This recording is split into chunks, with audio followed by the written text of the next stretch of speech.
जब हमने देखा 14 में भी 19 में भी आपके खिलाफ जब भी कोई ऐसी भाषा का इस्तेमाल हुआ निचले स्तर पर जाकर, जनता ने और ज्यादा भरपूर प्यार और आशीर्वाद दिया। इस बार भी कोई आपको तानाशाह कह रहा है, कोई कह रहा है कि संविधान खत्म कर देंगे, कोई कह रहा है लोकतंत्र, और यहाँ तक कि कांग्रेस कह रही है एक चाय वाला प्रधानमंत्री इसीलिए बना क्योंकि हमने देश में ऐसा लोकतंत्र बनाया।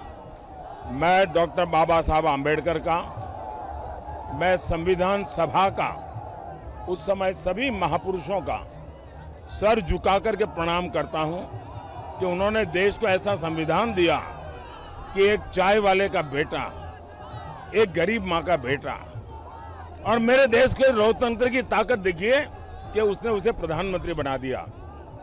मेरे लिए तो संविधान शासन चलाने का सबसे बड़ा धर्म ग्रंथ है।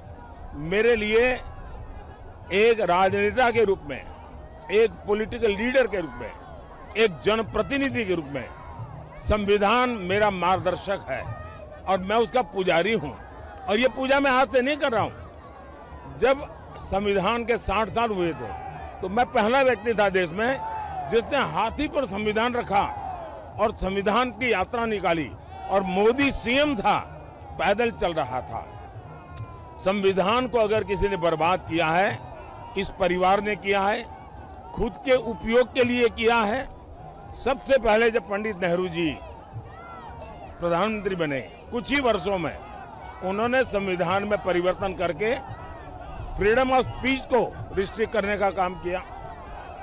उसके बाद उनकी बेटी ने उनको जब न्यायालय ने एमपी के रूप में घोषित कर दिया कि आप योग्यता नहीं रखती हो, तो उन्होंने संविधान बदल दिया। देश की जनता ने मांग की कि आपको छोड़ देना चाहिए, तो उन्होंने इमरजेंसी लगा करके संविधान के लीरे लीरे उड़ा दिए और वो बैठी रही।